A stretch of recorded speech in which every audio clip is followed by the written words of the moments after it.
Will the Reds complete the road sweep this afternoon in Pittsburgh? Will the Yankees close the card tonight, getting swept at arch rival Boston? Find out now. The Sunday edition of MLB Bases Loaded.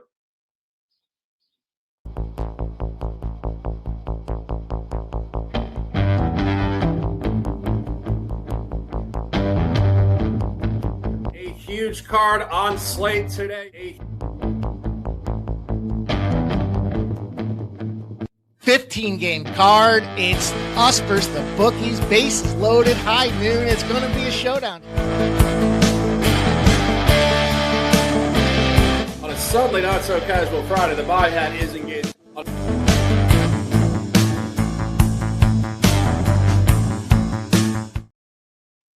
Two questions posed, answers to be found.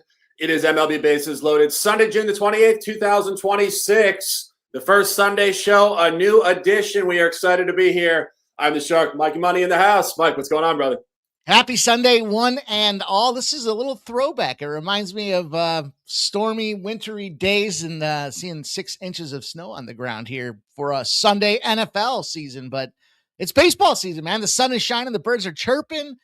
I got my guy Shark here ready to do some damage on the bookies, and it is go time here. We're down to the elimination rounds in World Cup, which means fewer games, more on the line, but baseball always continues to shine. So let's keep firing, my guy. Like I said, I'm jacked up. This is going to be a great card here Sunday. We got teams facing sweeps. We got some great matchups here. None better than closing it out Sunday night. So I'm looking forward to breaking the card down with you. Yeah, absolutely. You talk about elimination games in the World Cup. When I was handicapping this before, I was thinking to myself, first Sunday show here. One of the great things about Sunday baseball cards is it's kind of like a game 7 for every team. It's the 7th game of the week. Every single team finalizing a series and moving on to a new series. So it's not like midweek with 2-game series, 3, 4, zigzag, all sorts of travel. All the teams are generally very centered here on Sunday to close up the week and close it up right. And we do get transparent motivation, I think, on Sunday more than any other day in professional baseball. We are ready to dominate. If you guys are in the chat, we know we just popped this up kind of last minute. We're going to be trying to do this every Sunday going forward. As Mike said, leading into football season, it's only a couple months away. It will be the beautiful Sunday show, but it is a glorious Sunday. If you guys are hanging out, I'm not going to say if you're at work, you're probably not at work, but if you guys are, shout out to you guys. If you guys are doing anything in your life, we appreciate you guys. Get in the chat, get some coffee, wine, beer, water, whatever the hell you're drinking on this morning, and let's talk some ball on a suddenly not so casual Sunday, June the 28th, 2026. First game on the card, afternoon baseball in abundance. We're going to Pittsburgh, final game of this series. Divisional baseball, Reds, Pirates, Brady Singer at Mitch Keller. We left you guys on Friday afternoon talking about this series for about 10 minutes. We talked about Skeens. We talked about all the different dynamics involving Andrew Abbott. And Mike, you were right. Skeens cannot win a baseball game, and Andy Abbott is the gift that keeps on giving. Here we are on Sunday morning. Keller trying to avoid the sweep. Mike, can he do it? Man, I'll tell you things I never get tired of hearing. Mike, you're right. And my goodness, now what? Is that 8 in a row for this fella? It's not that there's, a disdain for Skeens here. It's that he doesn't hit the ball. And, we talk about this. He definitely wasn't sharp whatsoever, right? He didn't even get his K. He had 7 strikeouts, but his 7.5 was juicy. So we had to go over 8.5 to get plus money. He just had a bad go of it. And I think that's probably a little bit of time here where he's going to get tired of hearing about them boo birds for when he gets out there on the bump. But Pittsburgh hasn't looked very good either here from a series regard. I fell victim yesterday. I thought, and no disrespect. My guy was talking to me about, after Skeens lost, they bounced back. And I was like, I kind of like that angle. I was like, what, let me give that a little try. Man, right to the very end. What was it? Another one of them bottom of the 9th situations where it's like, God damn, can't get out of our own way here. But I don't know. Do you want to get involved in the Brady Singer Keller business? I know it's an opening spot for the series, but I looked at it overall and I thought, well, let's go back to the one play that did cash for me nicely yesterday was the over. And I'll tell you, I'm going to go back to it here. It was definitely I want to say it was a no sweater. They put up 14 runs total in that process. I would lean to the Pittsburgh, Pirates here. Obviously, the avoiding the sweep factor is big, but to me, this is more about the runs. This is more about seeing Brady Singer as a road dog. He likes to go over. In fact, it's gone over 8 straight times in those spots. When the total's a 9 or a less, the Reds are a perfect 10-0 to the over as well. So kind of underestimating these guys. And I'll give you a sneaky little play. How about he's back? He's back. Sneaky little stolen base play from none other than Ellie De La Cruz. The metrics show this guy has the best opportunity to steal a base today on the card. It's around plus 225, so you can get yourself some nice plus money on a little bit of a long shot, but something fun to kind of watch if you're going to keep an eye on this game. Yeah, I'm going to give you guys a plus money spot. I don't think it's a long shot. Take the Reds at plus 122. And Mike, when I was handicapping this before, it kind of went back to what you said about a week and a half ago. Pittsburgh is a sell team, and it's just candidly that. They're cratering down. They have a little issues with their lineup. And what you look at here is just the quintessential conversation in the media and over gambling, Twitter, X, whatever you want to call it. People just buy games when teams are going to try to avoid a sweep. It's not that simple. And when you look at what's going on here, I think you're finding a bull market for Cincinnati within the matchup. Of course, this is divisional. They play 13 times this year. Pittsburgh started 5-1. In my opinion and my evaluation, I never really saw Pittsburgh winning 12 out of 13 here against Cincinnati this year. So 5-1 was the first 6. Now they're 0-2 last 2. I think this is going to continue to kind of pull back to about a 500 average between these two teams. And you talk about pulling back to the center. I think you're seeing improvement from Brady Singer here. This guy was 0-5 straight up in May. He went on an 0-7 sample over 7 starts spanning May into June. He is 1-1 since, only 4 earned runs in his last 17 innings pitched. And I was reminding myself when I handicapped this guy's projected as a top 3 star. He's not supposed to be a total gas can. He had some issues. Fine, we're here now. And final point on this, Mitch Keller is just purely not in good form right now. He's been giving up runs like it's just the charity stripe. 21 earned runs in his last 19 2/3 innings pitched at home. And he actually did beat Singer heads up in this stadium 9-1 on Friday night, May 1st. The line, Pittsburgh minus 140. So I always do this math. I do this equation, and I try to bring you guys in the chat into what I do in terms of my handicapping process. Keller beats Singer by 8 runs in this stadium, minus 140. And they move the line down. This is the conversation at hand. The Reds will win this game. Pittsburgh did get swept in the division at home, 4 straight against the Cardinals. They have no problem getting swept at home in the division. Be careful of the sweep dynamic, guys. We have 4 or 5 series this afternoon where a team's avoiding the sweep. Some will get off the schneid. Others will get swept.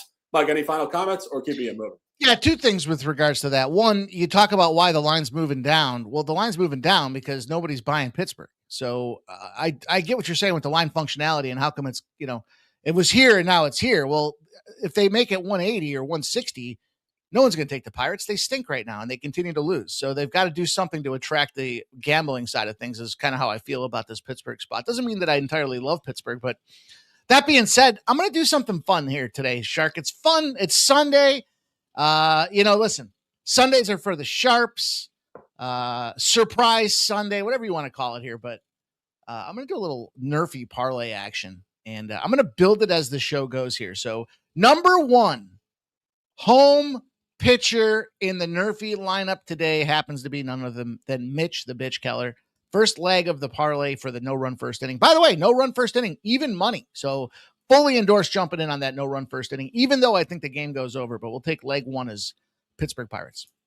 Yeah, and that does correlate to what I was saying about Brady Singer. Definitely in better form right now. And, truthfully, as we say, we say with every game, it's 9 innings. We're going to see 3 or 4 pitches on both sides. So early and late, I do see Cincinnati coming out with the up. Take Cincinnati and let's cash. Keep it moving down the line here. Big card on a Sunday. If you guys are in the chat, Get fired up with us. Please drop your comments. We will engage the conversation as we go down the line. Next game on the card, 135 in Baltimore. Mike doesn't like this game. He's getting up. He said, enough is enough. I'm not talking Zach Littell or Kyle Bradish. That all being said. Neighbor's mowing the damn lawn. He doesn't know I'm doing a show. Come on. All I can hear is the fucking lawnmower going. Neighbors are trying to get in the way of handicapping sports. That all being said, Zach Littell and Kyle Bradish, game 3 of this series, actually final game of the season between these two teams. They have played 5 before. Washington is up 3-2 in the matchup. Mike, can Baltimore get back to neutral to close this window? Yeah, you look at Kyle Bradish and you want to say, sure, this guy's an absolute buy. He's been eating up innings and he's been crushing it as he goes out there. But the thing is, I'm going to take a shot with Littell. A lot of people want to kind of fade on this guy, and I get it. You look at his peripheral numbers. They're not great, but we still do have an offensive juggernaut in Baltimore. And frankly, Bradish went back-to-back 8-inning starts. So, he's earned it. And speaking of earned it, he gave up no earned runs. But after the last form in which he did this, that was the Toronto series.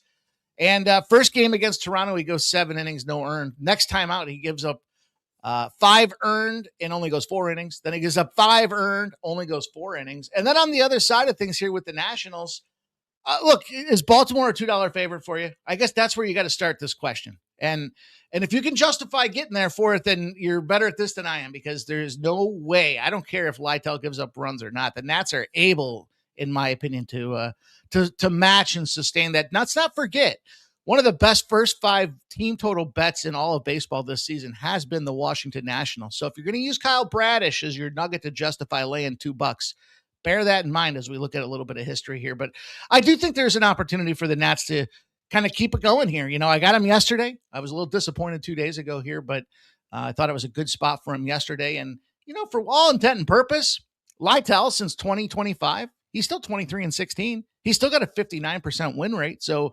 I think this is a good opportunity to take a good plus money crack at these Washington Nationals. Now, one of the things that we've been doing because of bullpen factors is taking that first 5 to try to limit some exposure behind it. Let's not forget, number 27 bullpen in baseball are the Washington Nationals. So, Baltimore sits at 18. It's not a huge wedge between the two, but it is. And if you want to try to get in and out quickly, I could certainly support that. The other element here, Shark, weather. Looks like there's going to be hot and steamy, but there's that potential for some mid-Atlantic rain rolling through here, and that could certainly compromise that Bradish effect as well. So give me the Nationals. Yeah, it's that summer afternoon here. It is obviously the final Sunday of June. And, when I'm looking at this game, I'm looking at the under. You're talking about Littell. You always have to remind yourself when you're handicapping this guy, he did pitch for the Rays for quite a while, if we're being honest, 3 or 4 seasons, which is twofold within this matchup. One, he knows the Orioles. He's got matchup data. And 2, he was actually significantly aided by the Tampa Bay's pitching orientation down there to make him a better pitcher, which is also why he has looked worse with the Nationals. But zooming into this matchup, he did actually face off against the Orioles on Friday night in the previous series played in Washington, D.C., Nats Park, and he pitched great against Shane Baz, catching a 3-2 win, 0 earned runs in 5 innings pitched, only 87 pitches. Little pitch count on this guy. Definitely could have gone 6, potentially 7.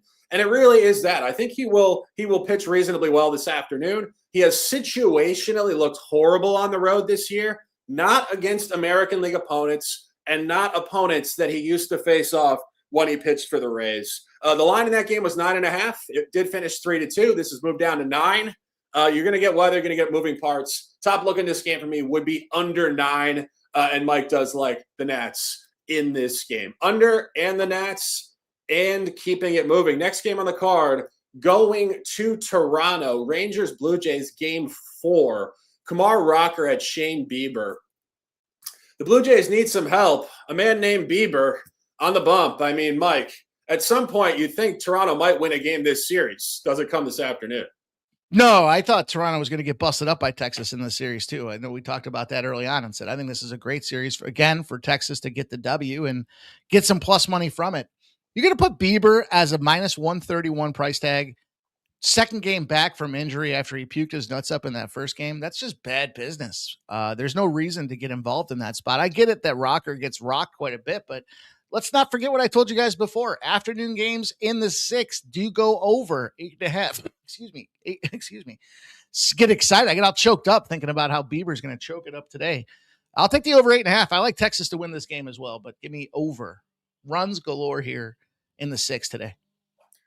Yeah, I wouldn't disagree. I mean, you saw it yesterday. The game got totally out of control, and that was a game involving Dylan Cease. Shane Bieber, as you said, 1 star, did not look very good last week. We actually gave you guys the over in that game. It was Tuesday. It was kind of a funky game. I believe it was the early game adjusted for the World Cup up there. 9-7 loss versus Houston in extra innings. Didn't make it baseball in the 6. Yeah. And I mean, we did say the over would hit in that game on Tuesday, but just looking at the box score, I'm talking about Zach Littell being economical. 87-5. In that game last week for Bieber, he threw 75 pitches in only 3 2/3, 3 home runs against too. And you've seen the Texas lineup really tee off all series. I think it continues this afternoon. If you guys want to get involved in the home run prop competition, Mike, maybe we could run a video after this game real quick. But this is a great game for it. I mean, we got the Rangers sitting here ready to tee off on Bieber. You got really the lineup just electric. So if you guys want to do that, Mike, let's drop a quick video. We'll keep it moving. It's the Home Run Derby here on the Sports Money Network. You guys excited to bring you the first of its kind contest here on the Sports Money Network with prizes and giveaways galore, courtesy of the Sports Money Network. We're looking to get you guys a 9-day contest. Starts June 25th through July 3rd, and all you have to do is comment below. The Home Run Derby prediction needs all 4 criteria: the player name, the team name, the home run pricing or odds that you got that at, and the book you got them from.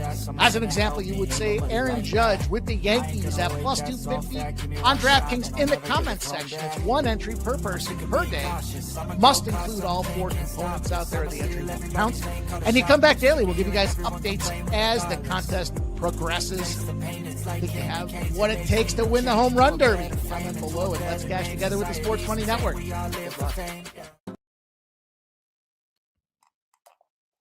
Do I have videos? You know I do. And guys, we are only 4 days into this contest, so get ready. It is literally one swing of the bat. We talk about these bottom of the 9th inning collapses. That's how you can certainly approach this Home Run Derby contest. There's really only a handful of people that have any home runs yet on the board. So very obtainable, very creative opportunity for us to go out there and just have some friendly competition with one another. And your chance to win a Sports Money prize pack, including exclusive Sports Money gear, VIP services from our top cappers here on the Sports Money Network, and looking forward to seeing who can take home the glory, Shark. Yeah, I agree. Get on that game, guys. The Rangers are going to tee off on Bieber this afternoon. And let's move on to the next game. Next game on the card, we're going back to Tampa Bay. Drew Rasmussen hosting Merrill Kelly this afternoon. Interesting game here. The Rays have really kind of leveled back up in this series, looking fairly dominant. Today's line certainly agrees with that, laying 2-1 here. Kelly just kind of in shambles, Mike. At some point, Kelly, I was going to say maybe he finds it, and then I started to think halfway through that split-second take, maybe he's going to retire soon. He looks terrible. What's going on here this afternoon? Yeah, I mean, listen, Tampa Bay is just so damn dominant at home, and then Merrill Kelly's so bad. This team is red hot, man. Caminero, you want to talk about the home run contest? You could just blindly take this guy every single day, and you probably win the contest. The guy's got, 6 in 5 games? 3 home run explosion a couple of days ago for the first time in his career. Guess what that does? That creates a little energy, man, a little momentum, a little enthusiasm for the offense. The challenge here is how do you play this game at a minus 178? I like the Tampa Bay Rays, but they've never struck me as really being a multi-run winning squad. And I do want to fade Merrill Kelly. So, I like my unders in the trop, and that kind of led me to it. And thinking about this Arizona team total under 3.5, I think that's still a little pricey. So you probably got to consider even the first 5. But how about just take Caminero to get let me see what Caminero to grab a hit, coupled with Tampa Bay to get the win. I mean, that should take the juice down out there for you. And then some here, 198. And Shark, I'm going to go look at this guy's hit. We're looking at batter, getting pretty good at these hitting player props as we've done this quite a bit now. But Junior Caminero to get a hit. There you go. Makes it minus 120. Caminero gets a hit and Tampa Bay Rays get the win, minus 120. Yeah, I'm still working on this game, but I do think some margin could develop in this game. I think the Rays could absolutely hammer down. Of course, the total doesn't indicate that in terms of an extreme margin, but I do see a game somewhere in the range of like 6-1, 5-2, something like that. You look at the spread here, minus 1.5. You can get plus odds, plus 120 at minus 1.5. And truthfully, what you're just looking at here is you're looking at a great spot for Rasmussen. Rasmussen's actually coming off of back-to-back losses. He has not lost 3 straight games this year. And you talk about unpacking losses and maybe losses that were not due to the pitcher being great. He lost a game at the Dodgers where he gave up 1 run on a solo home run in 7 innings. Can't get much better than that on the road at the championship Dodgers. And then he came back last week and lost 2-1 to Kansas City. Again, complete control of the game. 4 hits in 6 innings, only 2 earned runs. So 2 losses, 3 earned runs in the games. And this year he is 2-0 off of back-to-back losses and just completely shoved in both games. And final point on this, going back to the conversation about Kelly. Kelly on the road is just open season to get absolutely obliterated.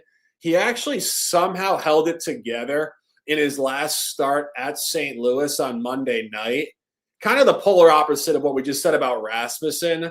This guy just has runners on base at all points in time. His whip is hovering over 2.0 on the road in situational starts. I think margin develops, guys. If you want to bet this game, don't go near the sexy dog here. This is a Tampa Bay spot at all points, and we will keep it moving. Next game on the card, going back to Detroit this afternoon. Astros at Tigers, Hunter Brown at Jack Flaherty. This series, I got to be honest, has really given me trouble. I think this has been very unpredictable. We've seen blown saves. We've seen pitchers go completely off projection. And now we center here on Sunday in really what, in my opinion, is a tough matchup. Mike, I think was Mize listed last night? Because I see Flaherty here now. Yeah, it was Mize yesterday, and it's okay. Flaherty. So we'll be fluid like water, as they say, as we transition, because I did these yesterday afternoon. So a couple TBDs you guys will see in there as well. We'll talk about them as they change. But I think that speaks to what's going on with this game here. Detroit's a mess right now. This is a Houston spot. In fact, 2 things going on. I think this is, first of all, Hunter Brown. I told you guys I've been high on the Hunter Brown bandwagon here, and I'm not gonna jump off. In fact, I'm gonna double down because I like this Houston first 5 spot. Probably, maybe one of my favorite spots on the board. Just Hunter Brown against Flaherty to begin with is like, whoa. Now you put the run line out there on these guys, and I think that's a really good opportunity for us to take a look at getting paid here. So I'm going to lay that Houston first 5 with the half a run, and I like Houston to win this game. I think this is same game parlay opportunity for me. This is Houston first 5 money line, Houston full game money line, and then take Hunter Brown and his K props over. I think that's a good way to get paid in this thing too, and try to extract some plus money in this series where you can. Yeah, I would agree. You talk about the situation here with Jack Flaherty. We've been talking about this guy for weeks. He just can't find it. And I'm not entirely sure what the deal is, but he's not really regressing northward in his average. I would lean towards the Astros in this one as well. I'm just purely not betting this game because it's cost me about 3 units this weekend already. We tried to back Arrighetti. He got absolutely rocked. The game somehow went under in that game by a hook, 8-0 on an 8.5. Just abstract for me, but I wouldn't disagree. The last time Flaherty faced the Astros at home last year, it was actually the game against Spencer Arrighetti, which we mentioned on Friday, where the Tigers did win 10-0. You want to talk about a line here? Flaherty was actually favored in that game, minus 155. And this is moving 85 points towards Houston. I would lean towards Houston heavily as well. Mike, I would not disagree. Take Houston and let's cash. Keeping it moving down the line. One spot I'm going to add into this thing as well, Shark, is I'm going to look at this for part of the Nerfy continuance here. Oh, shit, I screwed something up there. No run first inning between these 2 pitchers. Hunter Brown is the number 2 guy on a hot streak right now. He's got 5 straight Nerfies. Then you look at Detroit, surprisingly with Flaherty. Flaherty's got a couple things going on. He's one of the best first inning pitchers at home. He's got an 80.4% strikeout rate. He's got a 5 straight Nerfy run going on. And, look, on top of that, you put Hunter Brown on the road. He's 15-3 to the Nerfy, his last 18. So we'll add Nerfy number 2. I was debating that Baltimore spot here, but Nerfy number 2 going to be this Houston-Detroit situation. Yeah, I'll defer to you on that. I would not disagree. Let's keep it moving. Next game on the card, we're going back to Queens. Citi Field, 140 on a Sunday. Phillies Mets closing up this series. Jesus Luzardo at what appears to be a bullpen game here. Cionel Perez, Cuban pitcher, 30 years old, lefty. Looks like a bullpen game for the Mets. Luzardo here has won, I believe, 6 straight starts, maybe 5, something like that. 6 straight starts, Mike. At some point, Luzardo might give one up. Doesn't come today. Yeah. Look, short and sweet. We saw the Phillies collapse yesterday. They almost blew it the day before in this series as well. The coaching change, the general manager change had me apprehensive about backing the Phils in game 1. Turns out that was the game to back them because they've kind of been blowing it since here. But you have to dig a little deeper than just kind of, okay, it's a bullpen start for Perez here. And as far as Jesus is concerned, he might be able to walk on water, but he can't seem to throw out these boys on the Mets lineup right now. Juan Soto's batting a 350 against the guy. He's not just cracking a 350. He's got 20 at-bats against him. I mean, shit, collectively, there's 65 at-bats against Jesus Luzardo, and the lowest hitters at a 330. That's a problem, I think, for Jesus. And, yeah, he's got the lefty edge here, but lefty on lefty, this is a great spot, I think, to take this Mets price tag. And it's not pretty. It's not going to be comfortable. And I certainly don't like fade my fighting Phils. We know they're maybe one of the best bounce back teams in the game right now. But I think you got to look at this thing and say, hey, man, listen, whoa, pump your brakes here. That's kind of a little bit of a question mark when it comes to what's going on. And you don't want to get involved in laying $150, even though, listen, there is big money coming in, 68% of the bets and 86% of the cash, but I will go for the plus 144. I think the first 5's not a bad look either. Listen, limit the number of times guys like Kyle Schwarber and Bryce Harper get to the bump out there or get to the diamond there. Plus 132, first 5 for this New York Mets squad, plus 144 full game. Yeah, I wouldn't disagree. I think at this point of the season, we're talking about a buy market for the Mets as opposed to a sell. We've kind of seen enough of the BS with this team. And I do think there's a bit of a clubhouse cleanse with this new manager. We were joking about it on Friday. Andy Mulligan Green. This is a mulligan. This is a redo. It's a reset. You saw it yesterday. They finally woke up. And I had the Mets yesterday. I saw they were down 2-0 in the first 5, and I was just walking around and I was telling myself, you got to just trust the numbers here. This team is going to improve. This lineup is, honestly, if we're being real, it's a very good lineup. And you start to look at even the back end of the losing streak.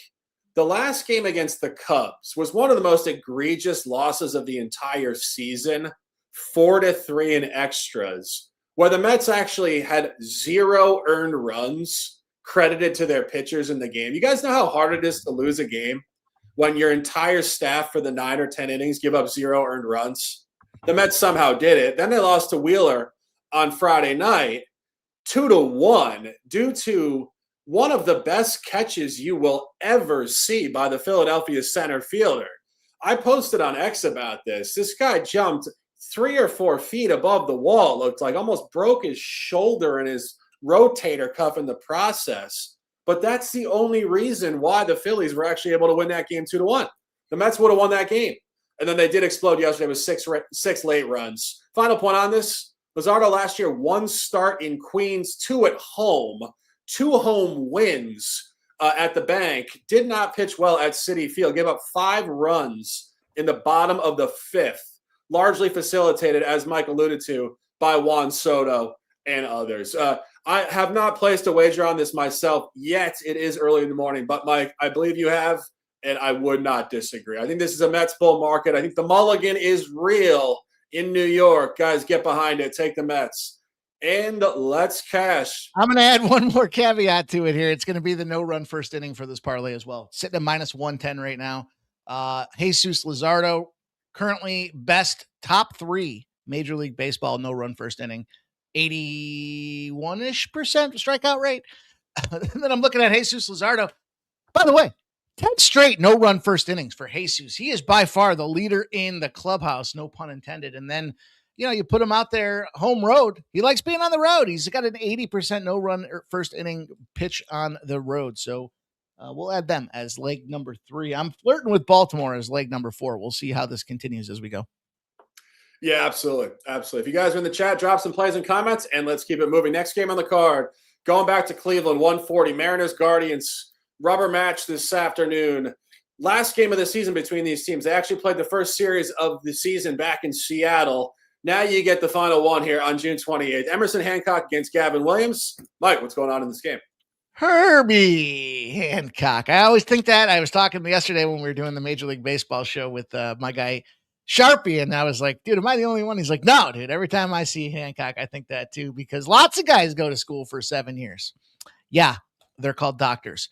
But anyhow, without the Niners involved in this thing, how about this? Sunday, something special this season about Sundays. If they were a dog in their previous role, they are a small favorite. So the books aren't certain if they're going to pop or not. That's what I'm talking about with regards to small favorite, under a 121, right? Maybe they win, maybe they lose. The books are just trying to get action on both sides. Guess what? They win. They've won 16 straight. In fact, on the season, it is 16-1.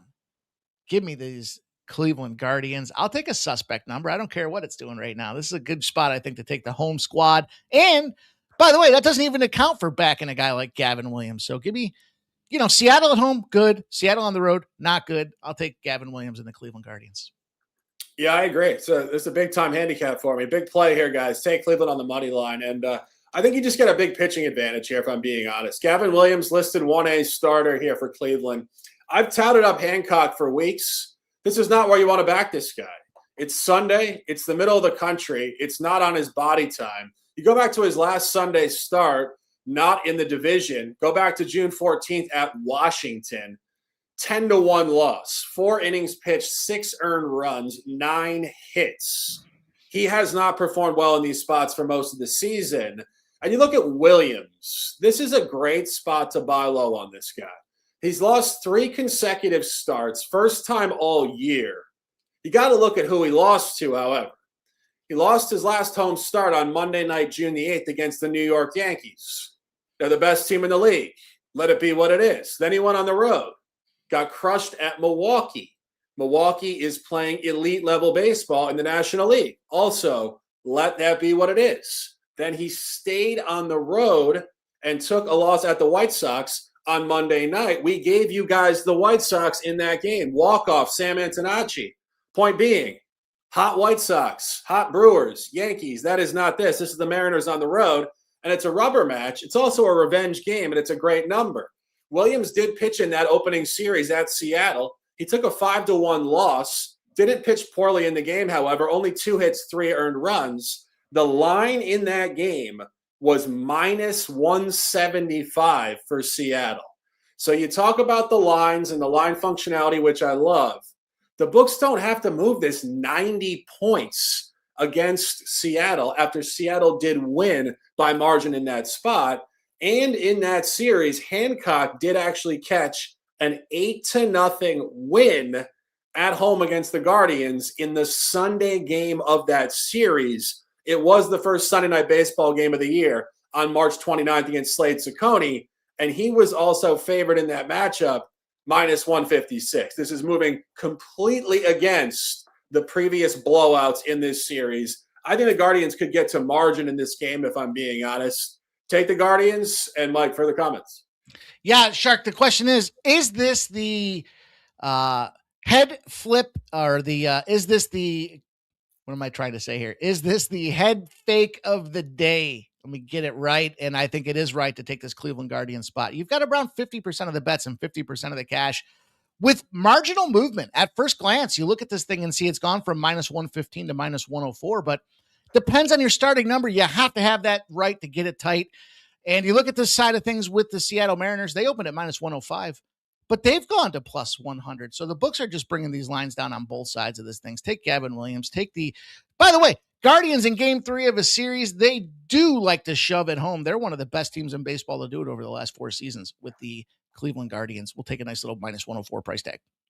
Yeah, if you want to get a little frisky, and I do think margin could develop, you can actually get plus 180 on minus 1.5. That's a great price there. So we will be looking at that in the final card as well. And let's keep it moving. Next game on the card, 210 in Milwaukee. Closing up a series here in the division, Cubs Brewers. Woodruff against a bullpen game. Listed pitcher now, looking at it as we speak, Ryan Rollison, 28-year-old left-hander. Looks like a bullpen game as well. Mike, huge number here. We started the series with Mizorowski laying this figure. Now we get Woodruff. What's going on here? Boy, I almost thought Miz was going to take that loss there. It was quite the run. We had Skeens taking the beating. We had there was another one in that mix on Sunday or on Friday as well. But I don't have much interest in betting this series. Didn't really from the get-go. I thought I would take a swing with the Cubs and try to get it done here. Brewers just kind of taking the fun out of betting on them right now. They're too big of favorites. They're not as consistent as you'd like them to be. I'll say this, though. Brian Woodruff, since 2024, when that line's over a minus 125, he is 12-1. So he is putting the money up. He is getting the wins down. And good luck to you if you want to bet on this Brewers team. I'd have to lay the run line or nothing. Yeah, I agree. This is the same type of thing we said the other day. Sometimes the price just gets outside of the market. You're not laying 3-1. You don't really enjoy it. Woodruff, obviously, as you said, he's a total ace. He's been around with the Brewers for, it feels like almost a decade at this point. Perhaps he has. I actually don't remember. Let me look when his career started. It was about 10 years ago. But no, he's an ace. The price is probably warranted. I don't really see the Cubs competing against this situation tonight. But that being said, if you want to risk that and also risk run lines minus 1.5, still pricey, minus 2.5, about even money, you are going to have trouble theoretically long term. More of a long-term conversation than anything. Tough game for us, and we will keep it moving. Next game on the card, 210 in Minnesota, closing up a series. Last game of the season between the Rockies and the Twins. Saw it Friday night. The Rockies tried to come back and win the game. Actually took an 8-7 lead in the 9th inning before beautifully just giving it right back and losing anyway. These bullpens never stop giving gifts. Last night, the Rockies did catch a win with emphasis. Mike, rubber match this afternoon. Who wins this series? It's funny because I text you and I said, I was able to catch that Colorado Rockies going into the 9th inning. It was like plus 650. And I was like, oh, they let me live bet this. And then they scored. And I was like, it's like the 3rd or 4th time in the 9th inning. It's almost like they know what's going to happen. Is it scripted? I don't know. But I think you got to take a look at the Rockies again. Where I've made my money every single game this series has been on the over. It has just been knockdown, drag out, get us paid spots, including Friday. I gave you guys the first 5 and the full game over in that spot, and they both came to fruition for us with ease. I would have a little more confidence behind Feltner in this thing here because Prelip has been, I think shaky. He hasn't been certainly bringing his best performance here. And, I like to fade these Twins at home if I get a chance, especially when they're in that losing cluster. But I think you got to go back to Old Faithful. You want to take some plus money with the Rockies? I can't be mad at you. But listen, take a shot with these overs. Just keep cashing, and we're going to keep on it until it bucks. Yeah, I wouldn't disagree. Tough game for me. I think this is just kind of an overpriced, funky spot. We have basically no matchup data here. Prelip is a rookie pitcher. He's never faced the Rockies. Feltner, as we've said numerous times, has been with the Rockies for quite a while. Took a line drive off his skull a couple of years ago. We're thankful he is here and pitching on a major league mound this afternoon, given that injury. But really just tough data for me. Truthfully, Mike, I can see this going either way. I could see a scrappy Rockies kind of crazy win like it always seems to be when they win. I swear they never come out and just take care of business. It's almost always like a wild one back and forth late in the whole thing. Or I could see Prelip shove in this spot. Really nothing for me in this one. I will defer to Mike. Mike, what was the play? Over? Over. Yeah, I got an 8.5 right now. I see 8.5 on the board. Widely available. Take the 8.5. Feel good about it. Yeah, take the over. Let's cash. Keeping it moving down the line here. Next game on the card, 210 in Chicago. That is the South Side. White Sox, Royals closing up a series. White Sox 43-38, 28-13 at home, dominating the division. The best buy team in the sport. I'm wearing a black shirt. Mike, it's Sunday. What's going on? I'll have to defer. I'm assuming we're going White Sox in this spot here. I had Kansas City yesterday. I thought plus 120. Plus 122, I think, was the number. And, the White Sox just didn't really enamor until I flipped on the scoreboard and I saw bottom of the ninth inning, bases loaded with like no outs. And I'm like, well, that was that. That was how close that one came to us here. But, yeah, you are getting a nice price tag. I'll say that. The Royals, the last 15 years have historically dominated this White Sox team, but this ain't them 15 years ago White Sox. So building up to a spot where, yeah, baby finds her W's here. Probably the home favorite. When they're on a winning streak and they came back by a tight win of less than 2 runs, they're confident. They're beating teams over the last 7 years. They're winning at about a 63% rate. So I would say the White Sox has got to be the play today. I agree. It is a suddenly not so casual Sunday. The buy hat is engaged. The first time on a Sunday we get to put on this hat, take the money line. And what you're looking at here is really just the best buy team in the sport. I said it on Friday, and I said it was a square take. I said they're just a better baseball team. Clearly they were listening because they went out and won the game 22-1. Then they came back, Mike, as you said yesterday, they kind of scrapped it 1-2-1. But truthfully, when I was following that game, this is the only team in the sport right now that I actually trust to just get it done. And I mean that like genuinely. Like every other team, I think, okay, they might blow it. They might not come back. This team just finds a way. And yesterday was the game where off a 22-run output, they absolutely were flat. They couldn't do anything. They were awful with runners in scoring position.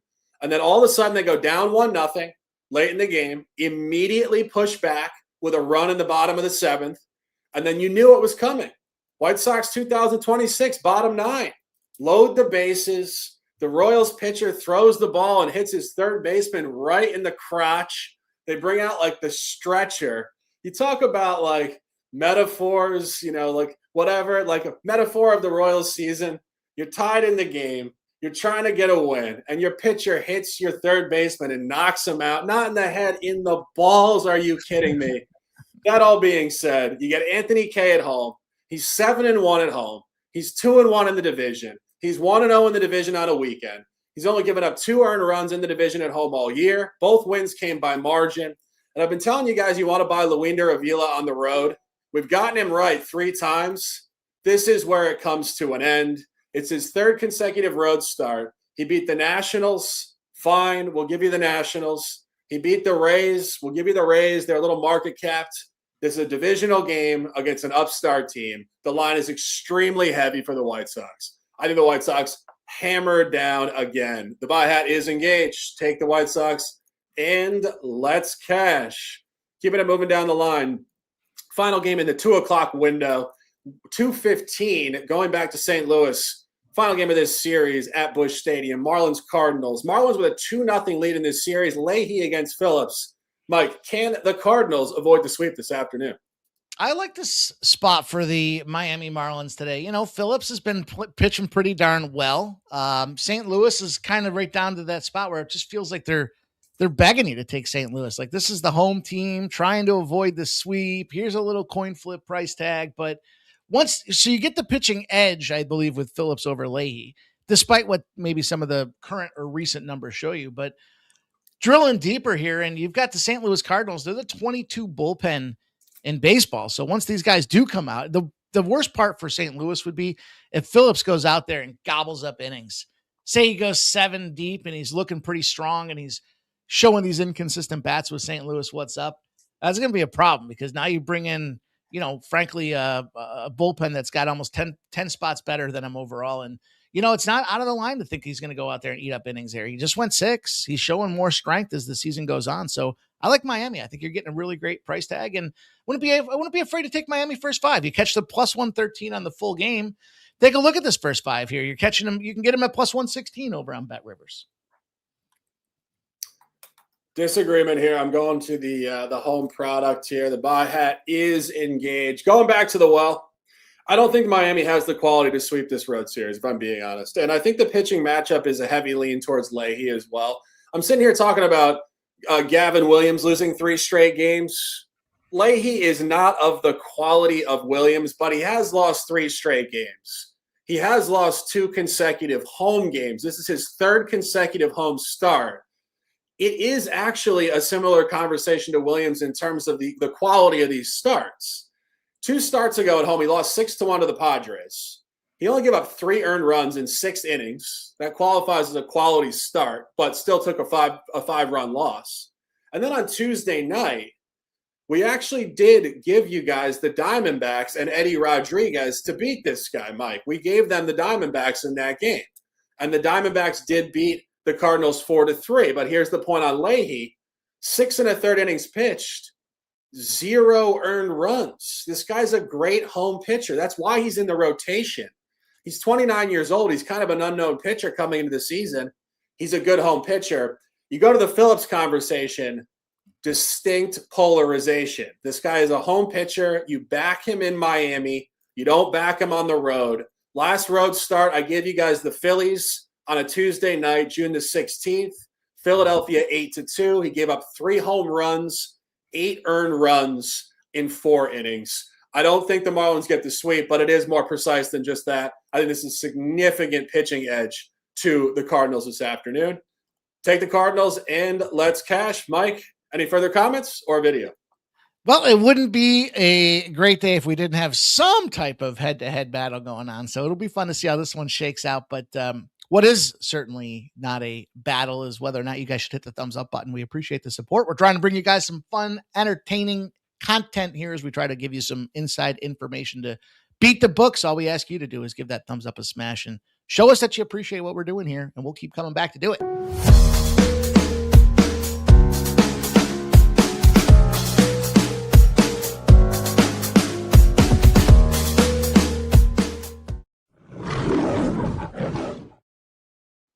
Appreciation is always appreciated, guys. If you haven't dropped a like on the video, do it right now. It takes about a half second. And it is easy cash. Our guy's saying we're going to make a lot of cash today. I certainly believe it. The Sunday card is a great card.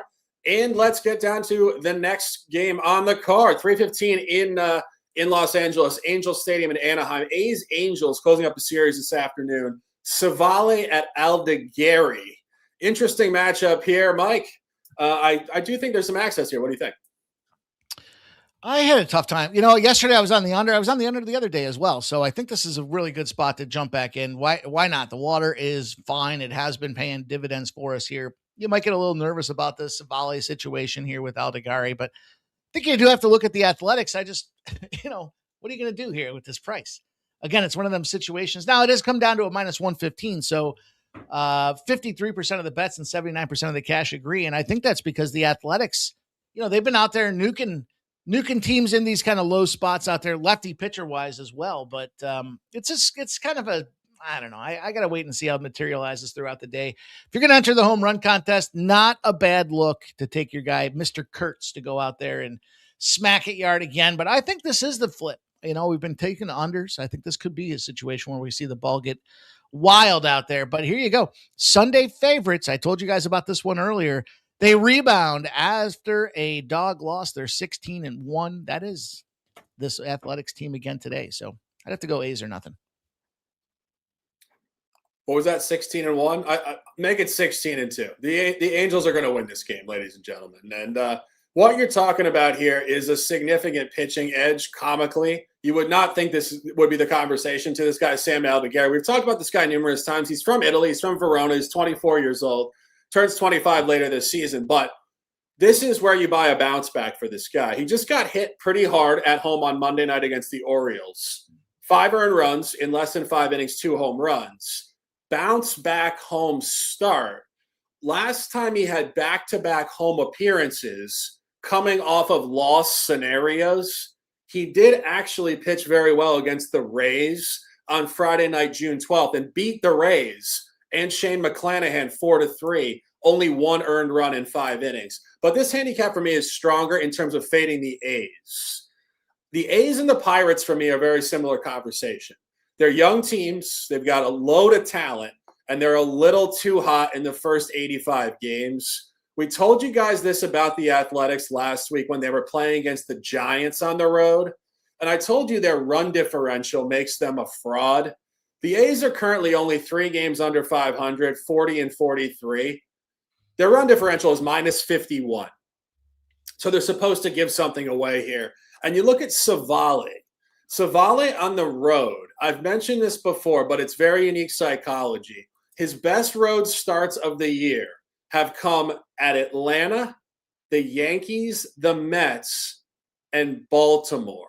All Eastern time games. This guy's from Connecticut. He went to college in Boston. He pitched for the Guardians before. He likes pitching on the East Coast.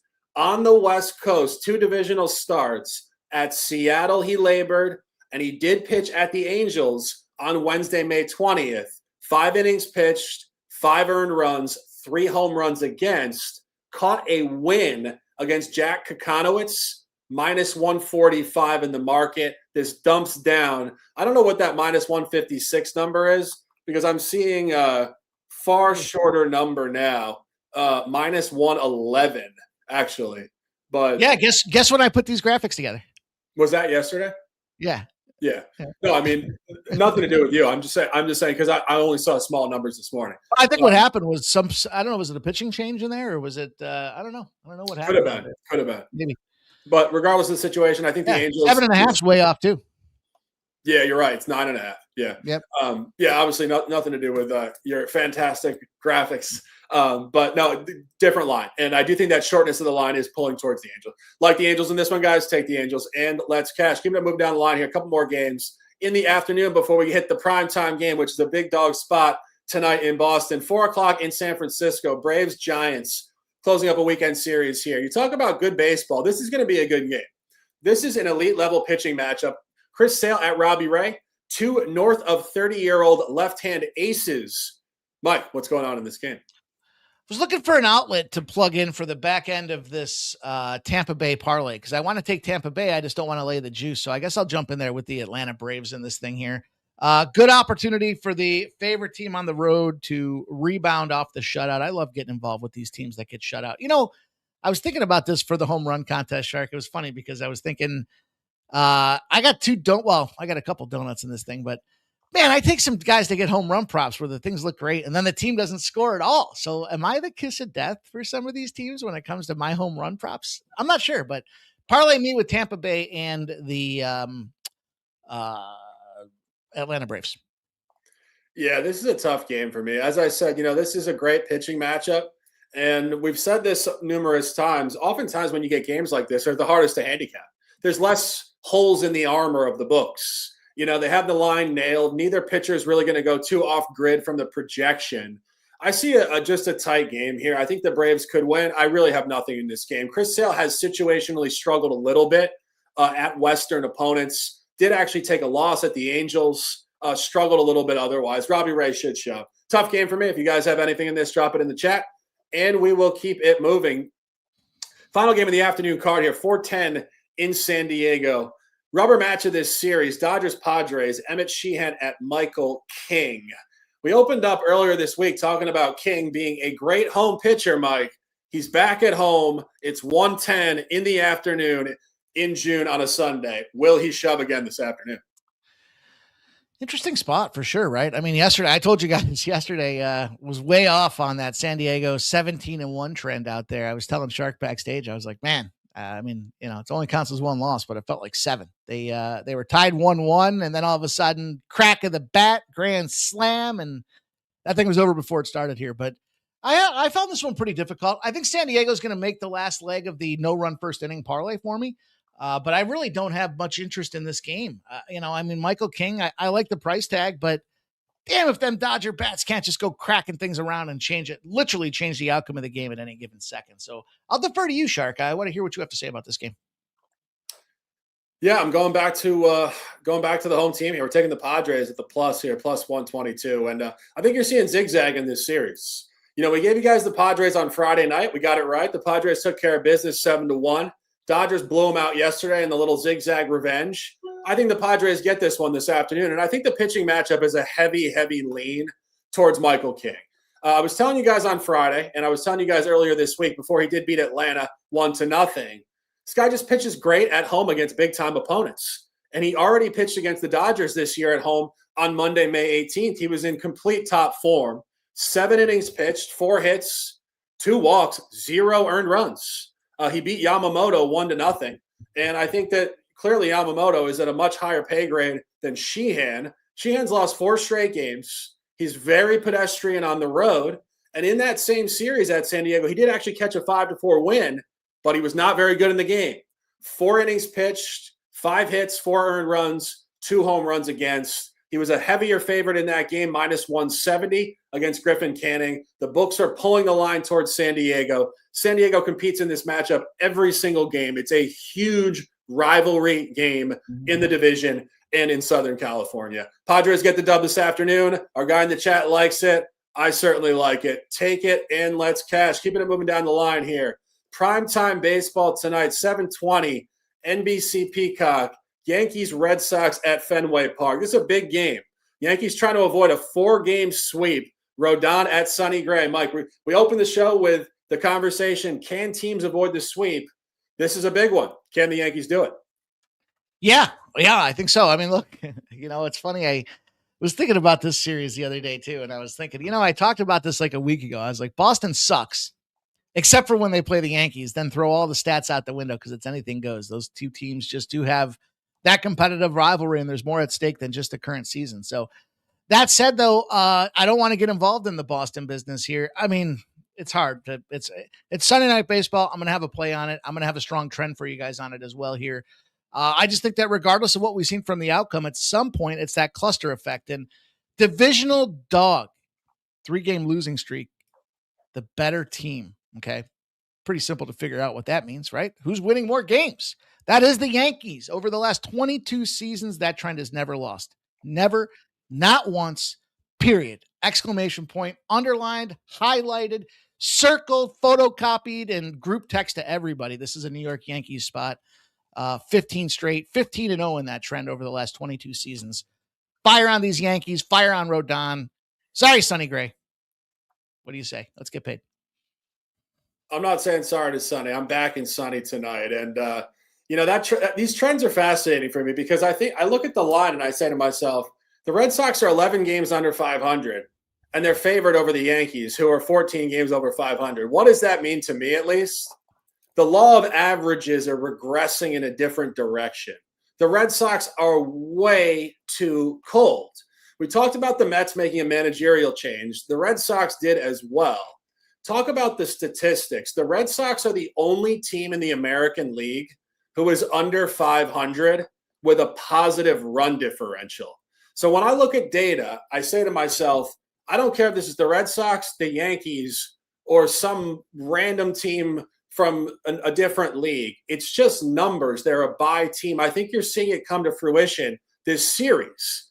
If you guys watch this series, the Red Sox have completely dominated the Yankees. They got Schlittler. They got Cole. And now they're getting a pitching advantage tonight with Sonny Gray. Sonny Gray is a great home pitcher. He already beat the Yankees once this year on the road, 5-3. And Carlos Rodon struggles on the road. I'm not going to go into extreme detail. My strongest point of the handicap here is purely the zoomed out law of averages. The Red Sox, for me, are one of the top buy teams in the sport, and the numbers do connect with it. That's why they're favored in the matchup. Disagreement here, but we will see tonight. Mike, any final comments? I don't know how you can say they're one of the. I was talking about the Mets. That was my Mets conversation. No, I think that maybe it was a week ago that we talked about it. We both talked about this Red Sox team just being checked out, and it was 2 series ago. They were looking on to the next series. Didn't they just play Seattle? Can't recall who. I'm not looking at the numbers. What I actually do think is wrong with the Red Sox is I think they have a bad front office. Scott Breslow, in my opinion, is just the wrong. Yeah, that for me, that is the problem. I just think he's a poor manager of people. I think he makes far too many decisions based on a computer model and not actual human psychology. Yeah. That's why I got rid of Cora. Cora, I mean, is a legendary manager. But that all being said, I do think that the data does point to the Red Sox being a bull market team. And as I said, they're the only team in the American League who's under 500 with a positive run differential. And they're actually 11 games under 500 with a positive run differential. That is a massive discrepancy for me that speaks to a buy. And our guy in the chat says the Red Sox have had 10 straight starts with a starter going 6 innings. That's really the final point, and then we'll do best bets. I mean, you look at the Red Sox rotation here. I mean, you could make an argument they have a top 3 rotation in baseball. It's absolutely loaded. Crochet, Early, Toll, Bennett, Gray. I mean, Suarez. They're loaded. Loaded. Boston, I'm giving you guys some props here. You guys are fucking stacked. Anyway, we'll see it tonight, Mike. That's it for that one. Let's give them best bets. Fun stuff, man. Great Sunday show, you guys. Here's some best bets for you. I'm going to go to that Texas Rangers over 8.5. I got that at minus 108. I like the first 5 minus a half plus 105 for that Houston game. I'm going to take the Guardians at minus 104. I'm going to take Colorado over 8.5. I'm going to give you the White Sox. I think Shark and I are going to collab there. I'm going to give you the Yankees at plus 104. I understand, but I'm not going to get in the way of a 22-year trend. When the universe opens up and gives us the goods, I'm going to put my hands right around them. And then I'll give you guys this 5-leg parlay. I finished off the 5 legs to it, Shark. It pays off at, let's see here, 28-1. I've got the all no-run first innings. Pittsburgh, Cincy, Houston, Detroit, Philly, Mets, Cubs, Brewers, Dodgers, Padres. That'll bring us home there. 5 legs, just about 28-1. All right, I'll give you guys a handful here. We got 2 buy hats. Mike, you already said the White Sox. That's a collaboration. All right. I'm also collaborating on the Guardians. Love that spot. I think margin develops. Taking the Cardinals at minus 1. What's the number now? Minus 117. Taking the Angels at plus 113. Taking the Padres at plus 122. And we will leave it at that. That's great. There you go, you guys. On a suddenly not so casual Sunday, Shark, we amped things up here. I'm a little disappointed. I'm going to tell you why. I didn't hear anything about big dog stuff, man. Come on. Everybody loves hearing about some big dog stuff. Why don't you lay in with a big dog track as we get on out of here, you guys? We'll be back to do it again tomorrow, 12 p.m. We'll be bases loaded. Have fun Sunday here. This is a little different take. And if you guys enjoyed it, all we ask you to do is hit the thumbs up and maybe comment post-show. Tell us your favorite play of the day. But always fun to come back and roll around the horn with you, Shark, and see what we can do to come up with some big dog stuff, my guy.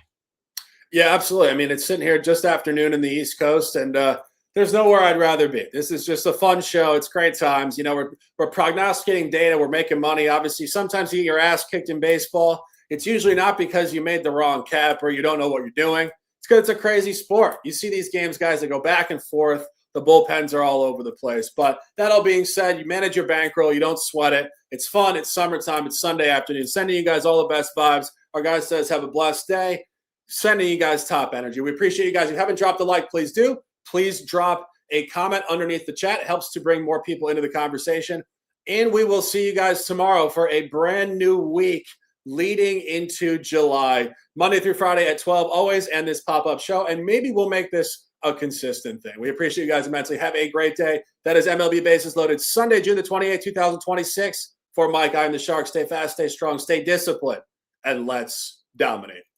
I'm like an addict, do I gotta have it. I ain't even playing, got a really bad habit. If it moves, gotta grab it, fuse like a magnet. Lose, won't have it till I'm doomed in a casket. I ain't playing, got a weird mind. If you work 8 hours, I'ma work 9. If the shit tastes sour, you should taste mine.